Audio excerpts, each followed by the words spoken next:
वो 10 इंडियन फिल्में जो रिलीज हो पाती तो गदर मचा देती। फिल्में सपने की तरह होती हैं, दर्शक के लिए ऐसा सपना जो वो जी नहीं सका, फिल्म मेकर के लिए ऐसा सपना जो वो जीना चाहता है, दूसरों को दिखाना चाहता है। पर कुछ सपने ऐसे रहे जो देखे गए लेकिन दिखाए न जा सके, या फिर जो बनने के क्रम में कैंसिल हो गए। ऐसी ही कुछ इनकम्प्लीट या अनरिलीज्ड इंडियन मूवीज के बारे में हम आपको बताएंगे। उनका प्रोडक्शन किसी कारणवश पूरा नहीं हुआ, उन्हें ठंडे बस्ते में डाल दिया गया। शुरू करते हैं। मिस्टर इंडिया बनाने वाले शेखर कपूर 1992 में एक साइंस फिक्शन फिल्म बना रहे थे, नाम था टाइम मशीन। इसे Hollywood movie back to future पर बेस्ड बताया गया। आमिर खान लीड रोल में थे। वो टाइम ट्रेवल के जरिए 90s से 60s में जाकर अपने पेरेंट्स से मिलते। उनके पेरेंट्स बने थे नसीरुद्दीन शाह और रेखा। विजय आनंद टाइम मशीन बनाने वाले साइंटिस्ट की भूमिका में थे। रवीना टंडन, अमरीश पुरी और गुलशन ग्रोवर भी फिल्म का हिस्सा थे। इस फिल्म की शूटिंग शुरू हो चुकी थी। 10-11 रील्स तैयार भी हो चुके थे। कई रिपोर्ट्स में बताया जाता है कि टाइम मशीन की 80% शूटिंग पूरी हो चुकी थी, मगर प्रोड्यूसर्स की पैसों की तंगी की वजह ये फिल्म रुक गई। उन्होंने कहा कि उनके पास जैसे ही पैसे आएंगे इस फिल्म को पूरा किया जाएगा, मगर तमाम कोशिशों के बावजूद इस प्रोजेक्ट को रिवाइव नहीं किया जा सका। फिर 2008 में हिंदुस्तान टाइम्स में एक रिपोर्ट छपी। कहा गया, शेखर अपना ड्रीम प्रोजेक्ट रिवाइव करना चाहते हैं, इसके लिए उन्होंने UTV से कोई डील भी की है। इस बार रणबीर कपूर आमिर खान वाला रोल करेंगे, पर ऐसा हो न सका। फिल्म अब भी ठंडे बस्ते में ही है। तालिस्मान अमिताभ बच्चन की एक तिलिस्मी पिक्चर 2009 के आसपास फिल्म प्लान हुई। विधु विनोद चोपड़ा इसके प्रोड्यूसर थे। नीरजा बनाने वाले राम माधवानी डायरेक्टर थे।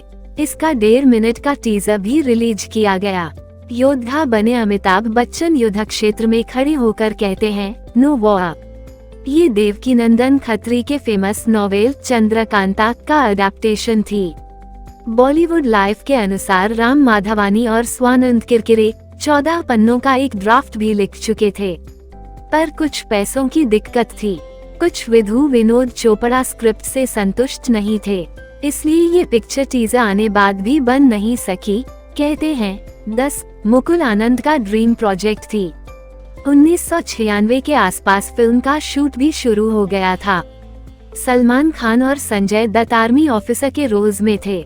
रवीना टंडन नेगेटिव किरदार में थी। शिल्पा शेट्टी और विनोद खन्ना भी फिल्म में अहम भूमिकाएं निभा रहे थे।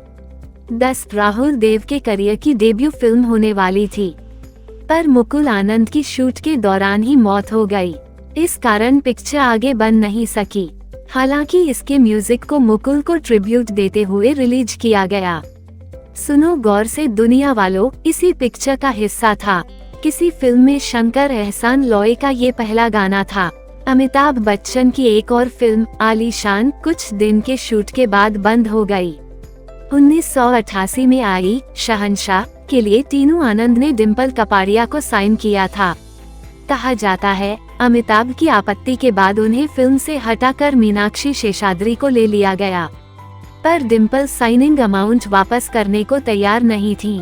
टीनू ने उन्हें अमिताभ के साथ 2 फिल्मों में काम करने का ऑफर दिया। एक थी महाकाल और दूसरी थी आलीशान, पर दोनों ही बन नहीं सकी। आलीशान के न बनने के 2 कारण बताए जाते हैं। पहला कि अमिताभ बच्चन और जावेद अख्तर दोनों जन मैं आजाद हूँ नाम की पिक्चर करने चले गए। दूसरा कारण बताया कि फिल्म की स्टोरी लीक हो गई, इसी वजह से टीनू ने फिल्म रोक दी। हालांकि दोनों ही कारण सिर्फ उड़ती हुई खबरें हैं। 2004 में टाइम्स ऑफ इंडिया में एक खबर छपी कि रामगोपाल वर्मा वीरप्पन पर एक फिल्म लिख रहे हैं। ये 3 गांव वालों की कहानी है। वो वीरप्पन को पकड़कर सरकारी इनाम अपने नाम करना चाहते हैं। फिल्म की शूटिंग अगस्त में शुरू होगी। फिल्म का शूट भी शुरू हुआ, पर अगस्त में नहीं अक्टूबर में। फिल्मी कीड़े नाम की वेबसाइट में छपी रिपोर्ट के मुताबिक जिस रोज पिक्चर की शूटिंग का पहला दिन था उसी दिन वीरप्पन को मार दिया गया। रामगोपाल वर्मा की फिल्म का आइडिया ही वीरप्पन को पकड़ने का था। अब वीरप्पन ही नहीं बचा तो उसे पकड़ा कैसे जाए, इसलिए फिल्म रोक दी गई। हकीकत, बनाने वाले डायरेक्टर टी रामाराव 1984 में खबरदार नाम से एक पिक्चर बना रहे थे। ये अमिताभ बच्चन और कमल हासन की पहली फिल्म होने वाली थे, पर 16 रील शूट होने के बाद फिल्म रोक दी गई। इस फिल्म को अमिताभ बच्चन ने बीच में ही छोड़ दिया। कहा गया अमिताभ को कमल हासन का किरदार ज्यादा मजबूत लग रहा था। स्क्रिप्ट के अनुसार कमल हासन के कैरेक्टर को फिल्म में मरना था। इस वजह से कमल हासन का किरदार लोगों के बीच ज्यादा पैठ बना लेगा।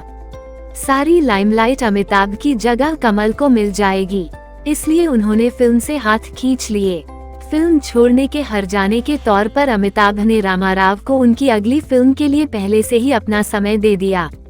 कमल हासन की 1997 के आसपास की एक और पिक्चर जो रिलीज नहीं हो सकी, नाम था लेडीज ओनली। इसमें रणधीर कपूर लीड रोल में थे। शिल्पा शिरोडकर, सीमा बिस्वास, हीरा राजगोपाल ने अहम किरदार निभाए थे। ये तमिल फिल्म मगलीर मैटम का हिंदी रीमेक था। हालांकि ये खुद एक अमेरिकन फिल्म 925 से इंस्पायर्ड थी। दिनेश शैलेंद्र इसके डायरेक्टर थे। ये एक ही ऑफिस में काम करने वाली 3 औरतों की कहानी है। वो अपने बॉस के शोषण से परेशान होकर उसके मर्डर का प्लान बनाती हैं। कमल हासन इसके प्रोड्यूसर थे। इसके साथ वो फिल्म में डेड बॉडी बने थे। फिल्म किसी कारणवश पूरी नहीं हो सकी। बॉर्डर बनाने वाले डायरेक्टर जेपी दत्ता अपनी पहली पिक्चर सरहद नाम से बना रहे थे। ये भारतीय युद्ध बंदियों की कहानी थी। विनोद खन्ना और बिंदिया गोस्वामी लीड रोल्स में थे। ये मिथुन चक्रवर्ती की पहली पिक्चर हो सकती थी, लेकिन फिल्म रिलीज नहीं हो सकी। कहा जाता है फिल्म की शूटिंग भी शुरू हुई थी, लेकिन बीच में प्रोड्यूसर के पैसे खत्म हो गए। फिल्म रोक दी गई। 1995 में इंदर कुमार 2 नई फिल्में शुरू करने जा रहे थे। पहली फिल्म थी इश्क। इसमें आमिर खान, जूही चावला, अजय देवगन और काजोल काम कर रहे थे। दूसरी फिल्म का नाम नहीं तय हुआ था, मगर मुहूर्त वगैरह हो चुका था। इस फिल्म में अमिताभ बच्चन, आमिर खान और माधुरी दीक्षित काम करने वाले थे।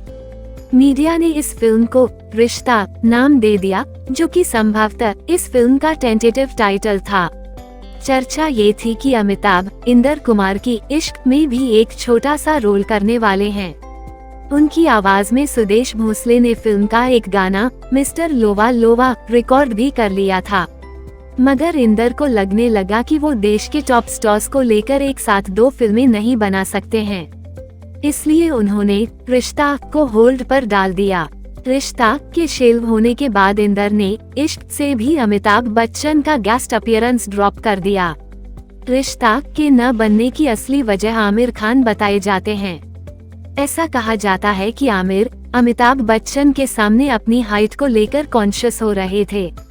उन्हें लग रहा था कि अमिताभ बच्चन जैसी लंबी चौड़ी पर्सनैलिटी के सामने वो ठीक नहीं लगेंगे, इसलिए आमिर उनके साथ रिश्ता में काम नहीं करना चाहते थे, और इसी वजह से फिल्म इश्क से भी उनका कैमियो भी हटा दिया गया। 1980 में मशहूर फिल्म में कबीर चोपड़ा ने चाणक्य की कहानी पर फिल्म बनाने की घोषणा की। इस फिल्म का नाम था चाणक्य चंद्रगुप्त। फिल्म में चाणक्य का रोल दिलीप कुमार करने वाले थे। धर्मेंद्र को चंद्रगुप्त मौर्य के रोल में कास्ट किया गया था। इन दोनों के अलावा शम्मी कपूर, हेमा मालिनी और परवीन बाबी भी इस फिल्म का हिस्सा थीं। फिल्म को बनाने की सारी तैयारी हो चुकी थी, मगर मेकर्स किसी फाइनेंशियल क्राइसिस का शिकार हो गए। चोपड़ा को मन मसोसकर ये फिल्म बंद करनी पड़ी। इससे जुड़ा एक कमाल का ट्रिविया भी है। चाणक्य की तैयारी के लिए मेकअप आर्टिस्ट पंडारी दादा को लंदन भेजा गया। बेसिकली सारी जुगत इसलिए भिड़ाई जा रही थी ताकि दिलीप कुमार को बिना बाल के स्क्रीन पर दिखाया जा सके, मगर इसके लिए दिलीप कुमार के बाल साफ करने का ऑप्शन नहीं था। ऐसे में पंडारी दादा लंदन गए। वहां उन्होंने एनी स्पीयर्स नाम की मेकअप आर्टिस्ट के साथ मिलकर एक बॉल्ड कैप यानी एक विग डिजाइन की। इस विग को दिलीप कुमार पूरी फिल्म में पहनने वाले थे। इससे वो स्क्रीन पर गंजे नजर आते। बताया जाता है कि उस जमाने में इस विग को बनाने में लाखों रुपए का खर्च आया था, लेकिन तमाम तैयारी जाया ही गई।